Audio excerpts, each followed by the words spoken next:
কতখানি সত্য তিন্নির কাছ থেকেই জানতে চাই। আমি রাস্তা দিয়ে যাচ্ছিলাম, রতিটা আমায় কি যেন বলবে বলে ভেতরে ডাকলো, আর আমি না রতিটাকে বিশ্বাস করে ভেতরে এলাম।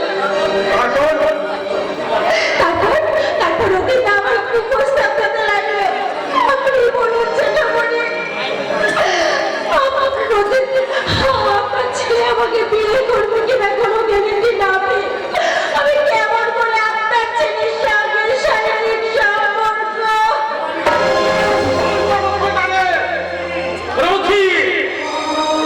এখনো সব কথা কিন্তু আমার শোনা হয়নি। বলো বলো, তারপর কি হলো বলো। তারপর আমি রতিটার প্রস্তাবে রাজি হইনি বলে আমাকে জেল করে বুকের মধ্যে জড়িয়ে ধরে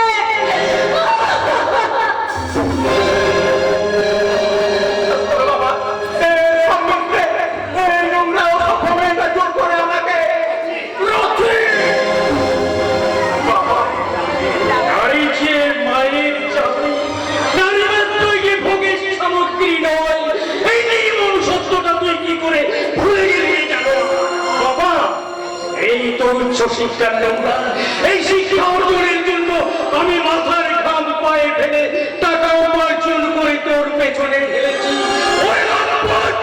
এই মেয়েটা যখন সমাজের মানুষের সামনে তোর নামে প্রতিবাদ করে বলবে এই সেই সুপ্তেন গাঙ্গুলির শিক্ষিত ছেলে, তাকে বাড়ির মধ্যে ডেকে নিয়ে গিয়ে শিলতাহানি করেছে, তখন আমি এই সমাজে ঘোরামুড়ি গ্রামের মানুষের সামনে আমার এই রূপটা কি করে দেখাবো?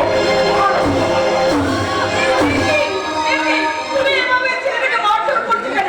চলে যাও শরীরে, কত ভাগাটা কাছে আমি মেরেই কিন্তু কি করেছে রতি সেটা তো বলতে হবে। ওই অত ভাগাটাকেই তুমি জিজ্ঞাসা করো। কি বলতো বাবা, কি হয়েছে? এই তিন্নি মা এভাবে মাথা নিচু করে দাঁড়িয়ে আছে কেন? আর তোর বাবাই মা এভাবে মারধর করছে কেন? বল বাবা বল, আমাকে বল তোর কি হয়েছে? ওনার ভাষা দিয়ে আজ আমার হারিয়ে গেছে মা। আমি মেয়েটা মানে নিষ্কলঙ্ক জীবন আকাশটাকে ঢেকে ফেলেছি।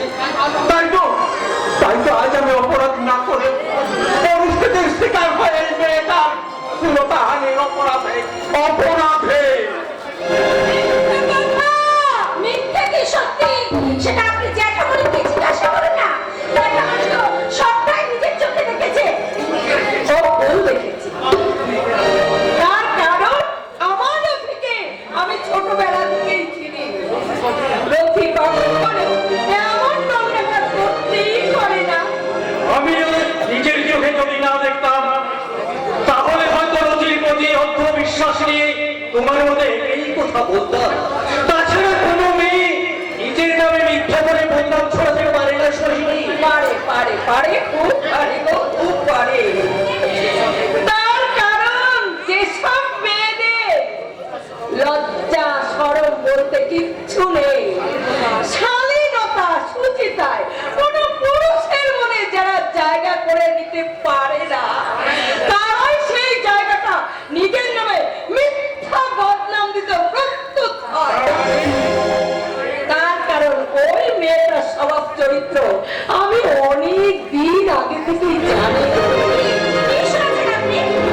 তুমি দিনের পর দিন ওই রথির পেছনে ঘুঘুর ঘুঘুর করো না? তাকে বিয়ে করবার জন্য তুমি রথির পেছনে রথিকে চাপ দাও না? আমার মিথ্যে ওরা ওই রোজেনে আমার মেয়েকে বিয়ে করার জন্য আমার মেয়ের পেছনে ঘুরঘুর করতো।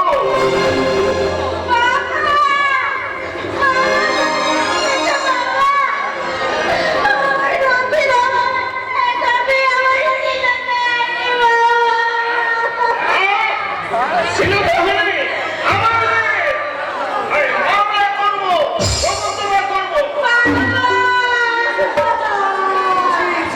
ছি, ছি, ছি, ছি। এ কি হাত করেছে গো? কোথায় কোথায় ছেলে এই কথা? ওদের কষ্ট করে দিয়েছিলেন না? ওকে এই অবস্থায় আমি আমি করবো। মহাই গজে, আমার কথা শোনো।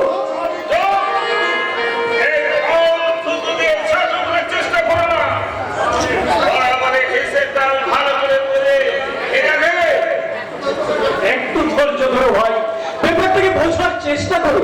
ও যে তোমার ছেলের মতো, এই সবেমাত্র চাকরিতে জয়েন করেছে। এখন যদি কোনো পুলিশি ঝামেলায় জড়িয়ে পড়ে, তাহলে হয়তো ওর চাকরিটাই আর থাকবে না। তাহলে এমন কিছু করো যাতে তোমার ছেলের চাকরিটাও বজায় থাকে আর আমার দেশ সম্মানটাও বজায় থাকে, ঠিক আছে? হ্যাঁ, মানে বলছিলাম তোমার এই ছেলের সঙ্গে আর মেয়ের বিয়েটা অসম্ভব। ওই কান্নাকে আমি কখনোই বিয়ে করতে পারবো না। তাহলে জেলে যাওয়ার কোনো প্রশ্ন হয়? তাই যাবো, সবাই তাই যাবো।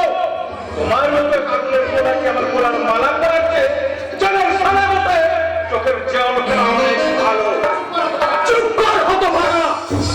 দোহাই গেছে, আমায় একটু বোঝার চেষ্টা করো। আমি সাত্ত্বিক ব্রাহ্মণ, সমাজে আমার একটা বিশেষ সৌভাগ্য আছে।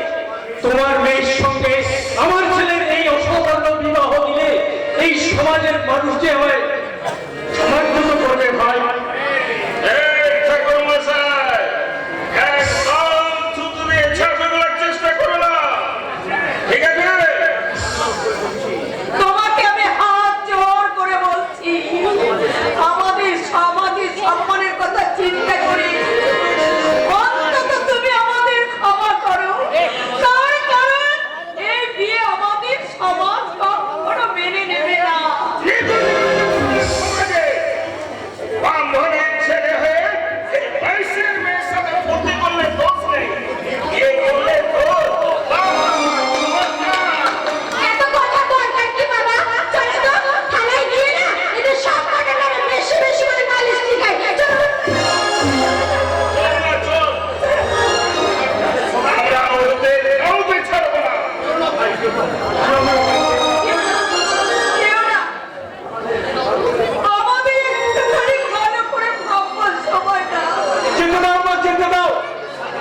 আমাদের সাধারণ নাটকটা আজ আমার কাছে পরিষ্কার হয়ে গেছে। তাই ওদের উদ্দেশ্য আমি কোনোভাবেই সফল হতে দেবো না। আমি just একটাই যাবো।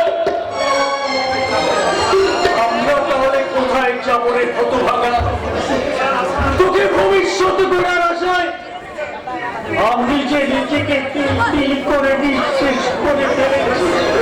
এই শেষ জীবনে একটু মোটা ভাত কাপড়ের আশায় আমি যে তোকে বহু কষ্ট করে এত দূর নিয়ে এসেছি। আর তুই যদি এইভাবে হারিয়ে যাস, আমরা কেমন করে বাঁচব? বল হতভাগা, তুই বল। বাবা, দেখবে একটু মেয়েকে সপ্তাহে সূর্য উন্নয় উন্নয়। ওরে রথি, সত্যি সূর্যতে বহু দূরে রে রথি। তুমি আমার কথা শোনো। তুমি এই সমাজ আর সম্মানের কথা চিন্তা না করে এই অসবর্ণ বিবাহ অন্তত তুমি মেনে নাও। অবশ্যই তাই হবে। আমার বহুদিনের সাথ ছিল তুই মেয়েকে পাত্রস্থ করে আমি নিজে গিয়ে রথির জন্য বউ নিয়ে আসবো, কিন্তু নিয়তির অমেঘ বিধানে আমার সব আশা আকাঙ্ক্ষা উড়ে ছাড়মার হয়ে গেল।